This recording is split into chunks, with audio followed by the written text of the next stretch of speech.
क्या कहा तुमने? सुखी हूँ। अरे सुना तुमने? हमें सुखी आदमी मिल गया। क्या तुम सुखी हो? एक ही बात कितनी बार कहूँ? हाँ मैं सुखी हूँ। लेकिन तुम्हारी कमीज कहाँ है? कमीज? क्या तुमने राजा की घोषणा नहीं सुनी? राजा को सुखी आदमी की कमीज चाहिए।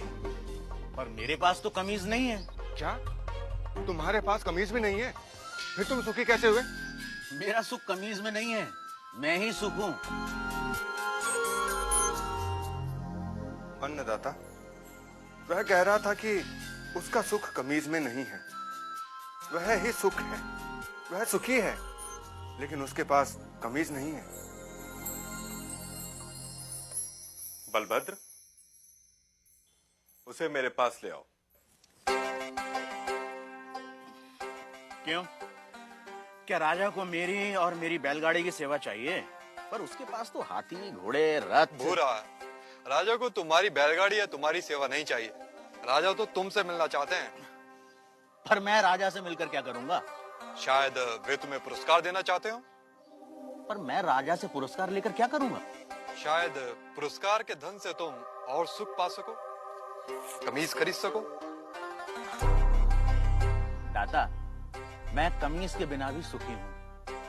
पर मैंने सुना है कि धन से वस्तुएं मिलती हैं। क्या धन से सुख मिलता है? और जो सुख से भरा हुआ है उसमें और सुख कहां से समाएगा? अगर राजा मुझसे मिलना चाहते हैं तो वो यहाँ आ सकते हैं, मैं उनसे मिल लूंगा। गाड़ीवान ने आने से मना कर दिया अन्नदाता। अन्नदाता को उससे मिलना हो तो हुकुम को ही जाना होगा।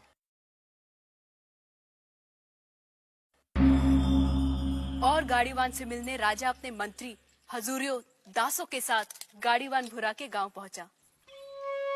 भूरा, भूरा, भूरा, अभी कहीं नहीं जा पाऊंगा, मेरे बैल सुस्ता रहे हैं। भूरा, अन्नदाता तुमसे मिलने आए हैं। भूरा, कहिए। तुम जो मांगोगे मैं तुम्हें दूंगा। हाथी, घोड़े, दास, दासियां, जो चाहे मांग लो। पर मुझे सुखी होने का रहस्य बता दो। मुझे नींद आ रही है राजा, मुझे सोने दो। राजा हैरान था। दूसरी बार राजा फिर बड़े दल बल के साथ आया। भूरा, भूरा, हाथी, घोड़े, दास, दासियां जितनी चाहे मांग लो, पर मुझे सुखी होने का रहस्य तो बता दो। राजा, हाथी, घोड़े, दास, दासियों के बिना भी मैं सुखी हूँ। फिर कभी आना।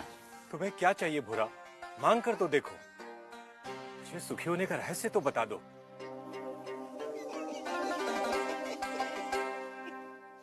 जो स्वयं सुख की खान है उसे लालच देने का काम मूर्ख ही कर सकता है। जा राजा जा, फिर कभी आना।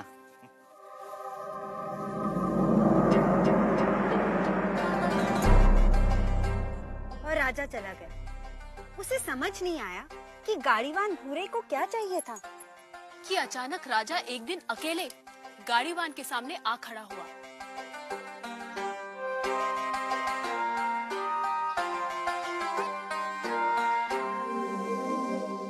हुकुम।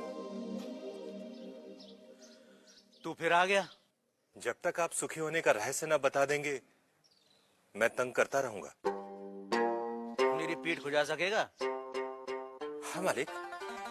ला, खुजा। रहने दे, रहने दे। ठीक से बैठ जा, बैठ ठीक से। पहले ही अपने दिखावे का बोझ छोड़कर आता तो मेरी पीठ खुजलाने से बच जाता। पूछ, क्या जानना चाहता है? यह कैसा रहस्य है कि जिसके पास सैकड़ों कमीजें हैं वह सुखी नहीं है, और जिसके पास कोई कमीज नहीं वह सुखी है? राजे, सुख का कारण कमीज नहीं, आत्मा है। जो यह जान लेता है कि सुख का कारण भीतर है, उसे सुखी होने के लिए बाहरी वस्तुओं की जरूरत नहीं पड़ती। पर मन तो हमेशा सुख के लिए बाहरी वस्तुओं के पीछे भागता रहता है। इसीलिए राजे, जो अपने आनंद स्वरूप आत्मा को जान लेता है वह वस्तुओं के पीछे भागना बंद कर देता है। मैं समझा नहीं। राजे, आनंद आत्मा का स्वरूप है। आत्मा अनंत है, इसलिए आनंद भी अनंत है। आत्मा के स्वरूप के कारण व्यक्ति स्वयं से हर क्षण प्रेम करता है। क्या कभी सोचा है कि व्यक्ति बूढ़ा हो जाता है, बीमार हो जाता है, इंद्रियां साथ छोड़ रही होती हैं, मौत द्वार खटखटा रही होती है, फिर भी आदमी जीना चाहता है? क्यों? क्योंकि हर व्यक्ति स्वयं से हर क्षण हर समय प्रेम करता है। यदि दुख स्वयं का स्वरूप होता तो क्या मनुष्य कभी स्वयं से इतना प्रेम करता? कभी तुमने सोचा है कि कभी कभी आत्महत्या का विचार क्यों आता है? नहीं मालिक।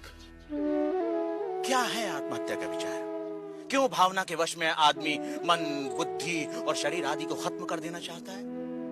क्योंकि आत्महत्या का विचार भी आत्म प्रेम को ही व्यक्त करता है। जब व्यक्ति दुख और दुख देने वाली स्थितियों से छुटकारा नहीं देखता, तब वह अज्ञानता में आत्महत्या को ही दुखों से छुटकारा पाने का रास्ता समझता है। इतना है मनुष्य का स्वयं के प्रति प्रेम कि वह अपने अस्तित्व को भी समाप्त कर देना चाहता है। सुख भीतर है तो मनुष्य बाहर संसार के पीछे भागता क्यों है? क्योंकि वह स्वयं से प्रेम करता है। मनुष्य जिसकी भी अभिलाषा करता है, चाहे वह धन हो या वैभव, पत्नी, पति या पुत्र हो, वे सिर्फ उपकरण हैं जिनकी अभिलाषा मनुष्य स्वयं के सुख के लिए करता है। मनुष्य अपनी प्रियतम वस्तु या संबंधी को भी छोड़ देता है यदि वह वस्तु या वे संबंध दुख का कारण हो जाए। इसलिए मनुष्य सबसे अधिक स्वयं से प्रेम करता है। कोई भी व्यक्ति, चाहे वह संसार को पाने या संसार को छोड़ने की राह पर ही क्यों न चल रहा हो, वह स्वयं के लिए ही है।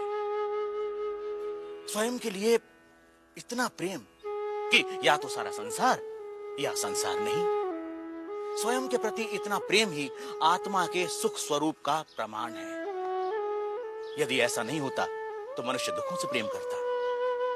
चूंकि अज्ञानतावश हम अपने आनंद स्वरूप को नहीं जानते, इसलिए इस आशा में संसार और वस्तुओं के पीछे भागते रहते हैं कि वह हमें छोटे छोटे सुख देगी। यह ठीक वैसा ही है कि जो सुखों का स्वामी है, राजा है, वह खुद को भिखारी समझ दूसरों से इसकी उम्मीद करता है। यही है अज्ञान की शक्ति। इसलिए राजे, संबंधों का और वस्तुओं का सुख स्थायी नहीं होता, परंतु आत्मा का आनंद असीम होता है। वो कैसे स्थायी है? राजे, जब भी हम किसी प्रिय व्यक्ति या प्रिय वस्तु को देखते हैं तो उससे आनंद होता है। इस आनंद को शास्त्र प्रिय कहते हैं।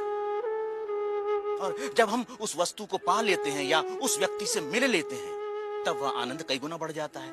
उसे मोद कहते हैं।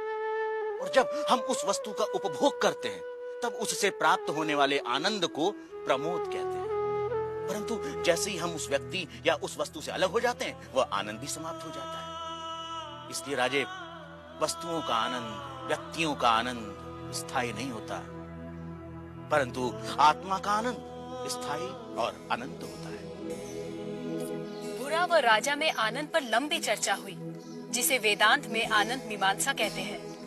सात्विक आनंद, राजसिक आनंद, तामसिक आनंद से लेकर अलग अलग प्राणियों और अवस्थाओं में आनंद की अनुभूति और उसके कारणों की बुरा ने मीमांसा की। पर अंत में राजा ने वह प्रश्न किया जो इस समय हम सबके मन में है। आर्य, यदि मैं ही आत्मा और आत्मा का आनंद स्थान, समय, जन्म, शरीर, मन, बुद्धि और बाहर की किसी भी वस्तु से स्वतंत्र होता है, तो मैं अनंत, असीमित और पूर्ण आनंद का अनुभव क्यों नहीं कर पाता? राजे, यदि तुम अपनी आंखें बंद करोगे तो अंधेरा ही दिखाई देगा। जब तक तुम शरीर, मन, बुद्धि, संसार, वस्तुएं, रस, भाव और विचारों की ओर ही देखोगे, तब तक तुम उस अनंत, असीमित और पूर्ण का अनुभव नहीं कर सकोगे। इसमें गलती आत्मा की नहीं, हमारे दृष्टिकोण की है। इसलिए राजे, यदि सुख चाहते हो तो बाहर नहीं, भीतर देखो। तो सूत्रधार, क्या इसका ये अर्थ हुआ कि सुख की कामना ही आत्मा के आनंद स्वरूप का कारण है? तुमने ठीक समझा नटी। इसीलिए पूरा जीवन हम सुख की तलाश में रहते हैं। आप जो होते हैं, पूरा जीवन उसी की ही खोज करते हैं। हम आनंद हैं, इसीलिए हम अनंत सुख की अभिलाषा रखते हैं। इस सत्य को ना जानना ही दुख का कारण है।